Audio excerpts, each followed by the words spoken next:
ഹിന്ദിയൊക്കെ കുറേ സംസാരിക്കാൻ അറിയാം, പക്ഷേ ഫാമിലിയുമായി ബന്ധപ്പെട്ട കാര്യങ്ങൾ പറയാൻ അറിയില്ലെങ്കിൽ അത് ബുദ്ധിമുട്ട് തന്നെയാണ്. അപ്പോൾ ഫാമിലിയുമായി ബന്ധപ്പെട്ട സുപ്രധാനമായി നാം ഇടപഴകുന്നവരുടെ പേരും കുറച്ച് സെൻറ്റൻസ് നമുക്ക് പഠിക്കാം. അച്ഛൻ ഹിന്ദിയിൽ എന്താ പറയുക? അച്ഛന് പിതാജി എന്ന് പറയാം. അതേപോലെ അബ്ബ എന്ന് പറയാം. അത് ഉറുദു വേർഡാണ് അബ്ബ, പക്ഷെ അവർ സാധാരണ ഉപയോഗിക്കാറുണ്ട് പിതാജി, പിതാജി എന്ന് പറയും. ഓക്കെ, നമ്മൾ മലയാളത്തിൽ പറയുന്നതാണ് പിതാവ് എന്ന് പറയുമ്പോൾ ജി ചേർത്തിയാൽ മതി, പിതാജി എന്ന് പറയാം. ഓക്കെ, മറ്റൊന്ന് മാതാജി എന്ന് പറയാം. മാതാവ് എന്നർത്ഥത്തിൽ മാതാജി എന്നും പറയാം, മാ എന്നും പറയാം. വെറും മാ അല്ലെങ്കിൽ അമ്മി എന്ന് പറയും, മേരി അമ്മി. ആ 3 വേർഡ് ഉപയോഗിക്കും. മേരി അമ്മി ഹോസ്പിറ്റൽ മേ, എൻ്റെ അമ്മ ആശുപത്രിയിലാണ്. ഈ രീതിയിൽ അമ്മ അമ്മി എന്ന് പറയും. ഓക്കെ, അപ്പം മകൻ എന്നതിന് ബേട്ട എന്ന് പറയാം. യെ മേര ബേട്ടാ ഹേ, ബേട്ടാ ഹേ. അതുപോലെ തന്നെ മകൾക്ക് ബേട്ടി എന്ന് പറയും. യെ മേരി ബേട്ടി ഹേ, അപ്പം മേരി എന്ന് പറയണം.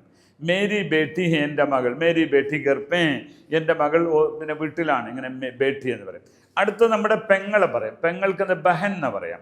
ബഹൻ, അത് ബഹൻജി എന്നൊക്കെ പറയാം. നമുക്ക് മൂത്ത പെങ്ങൾക്കൊക്കെ ബഹൻജി, എൻ്റെ പെങ്ങളാണെന്ന് പറയും. ഓക്കെ, അത് നമ്മൾ സാധാരണ ഒരാളെ വിളിക്കും, എൻ്റെ പെങ്ങളെ എന്ന് വിളിക്കുന്നത് പോലെ നമ്മൾ എന്ത് പറയാം? ബഹൻജി എന്ന് പറഞ്ഞ് വിളിച്ചുകൊണ്ട് നമുക്ക് സംസാരിക്കാം. അതേപോലെ സഹോദരൻ, ഞാൻ ആങ്ങള എന്ന് പറയുന്നത് പോലെ തന്നെ നേരെ സഹോദരൻ ഭായി എന്നാണ്. ഭായി, പുറത്തൊരാൾ വിളിക്കും ഭായ് സാബ്, ഭായ് ബഡാ ഭായ് ചോട്ടാ ഭായ്, എൻ്റെ ചെറിയ അനുജൻ വലിയ ജ്യേഷ്ഠൻ, ഈ രീതിയിൽ പറയാം. ഓക്കെ, ഭായി എന്ന് പറഞ്ഞു. ഓക്കെ, ഇനി അതുപോലെ കുടുംബത്തിന് റിശ്തിദാർ എന്ന് പറയാം, പരിവാർ എന്ന് പറയാം. മേരെ റിശ്തിദാർ മേ, എൻ്റെ കുടുംബത്തിൽ. മേരെ പരിവാർ മേ, എൻ്റെ കുടുംബത്തിൽ. പരിവാർ എന്നും റിശ്തിദാർ എന്നും പറയാം. ഓക്കെ, പിന്നെ ഇനി നമുക്കുള്ളത് നമ്മളെ അച്ചച്ചൻ അല്ലെങ്കിൽ അപ്പച്ചൻ എന്നൊക്കെ പറയില്ലേ, ആ അച്ഛന്, അതായത് വല്യച്ഛന് പറയുന്ന പേര്, ഗ്രാൻഡ് ഫാദർക്ക് പറയുന്ന പേര് ദാദാന്നാണ്. ദാദാജി എന്ന് പറയാം. മറ്റേ നമ്മൾ പറയും ദാദ ഉണ്ടാക്കി ഗുണ്ടാന്ന അർത്ഥത്തിനല്ല, ദാദാജി, നാനാജി. ദാദാജി എന്ന് പറയുന്നത് അച്ഛൻ്റെ അച്ഛനാണ്, നാനാജി എന്ന് പറയുന്നത് അമ്മയുടെ അച്ഛനാണ്. ഈ 2 മാറ്റങ്ങൾ നമ്മൾ മലയാളത്തിൽ അങ്ങനെ മാറ്റം, രണ്ടിനും അച്ഛൻ പറയില്ല, അച്ഛൻ അമ്മച്ചൻ എന്ന് പറയുന്നു. ഏതായാലും സാധാരണ ഗ്രാൻഡ് ഫാദറിന് പറയുന്ന പേരുകളാണ്. ഓക്കെ, ഇനി അടുത്തത് ഭാര്യ. വിട്ടുപോകാൻ പറ്റാത്ത സാധനമാണ് ഭാര്യ. ഭാര്യക്ക് മലയാളത്തിൻ്റെ പേര് തന്നെ പഠിച്ചാൽ മതി. എന്താണത്? പത്നി എന്നാണ്. മേരി പത്നി ഹേ, യേ മേരി പത്നി ഹേ.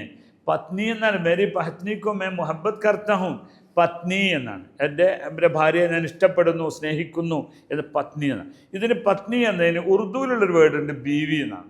ആ ബീവി എന്നുള്ളത് ഒരു സർവ്വസാധാരണ നമ്മുടെ ആൾക്കാർ ഉപയോഗിക്കുന്ന പേരാണ് ബീവി എന്ന് പറയും. ഇനി അതോടൊപ്പം തന്നെ നമ്മുടെ ഭർത്താവിൻ്റെ പേര് ഹസ്ബൻഡിന് പത്തി എന്നാണ് പറയുന്നത്. മറ്റേ പത്നി എത്തുന്നത് പത്തി എന്നാണ്. ഈ അമാരാ പത്തി, ആപ്കി പത്തി കാ ഹേ, ആപ്ക നോക്കിക്കോട്ടെ, ആപ്ക പത്തി കാ ഹേ. ഒരു പെണ്ണിനോട് ഞാൻ ചോദിക്കാം, നിങ്ങളുടെ ഹസ്ബൻഡ് എവിടെയുള്ളത്? ഓ അഭി ബഹർ ഹേ, ഹമാരാ പതി ബഹർ ഹേ, ഞങ്ങളുടെ ഹസ്ബൻഡ് പുറത്താണ്. ഇങ്ങനെ. ഓക്കെ, അപ്പം ഇങ്ങനെ നമ്മൾ കുറേ വാക്ക് പഠിച്ചിട്ടോ. ഇതൊക്കെ നിങ്ങളുടെ സാധാരണ സെൻറ്റൻസിലേക്ക് കൊണ്ടുവന്ന് നിങ്ങൾ പരിശീലിക്കുക. 1-2 വാക്കൊന്ന് പറഞ്ഞു നോക്കിയാലോ. ഹമാരാ ബേട്ട സ്കൂൾ മേ പഠിത്താ ഹേ, ഹമാരാ ബേട്ട സ്കൂളിൽ പഠിക്കുകയാണ്. ഹമാരി ബേട്ടി അഭി കോളേജ് മേ പഠ് രഹി ഹേ, ഞങ്ങളുടെ മകള് കോളേജിൽ പഠിക്കുകയാണ്. ഈ രീതിയിൽ ഞാനീ പറഞ്ഞ നമ്മളെപ്പോഴും ഉപയോഗിക്കുന്ന ഈ വാക്കുകൾ വെച്ചുകൊണ്ട് നിങ്ങൾ വലിയ സെൻറ്റൻസ് മേക്ക് ചെയ്തുകൊണ്ട് ഹിന്ദി ഭാഷയെ നിങ്ങൾ അവഗാഹം ഉണ്ടാകുക. ബഹുത് ധന്യവാദ്, ആപ്കാ ശുക്രിയ.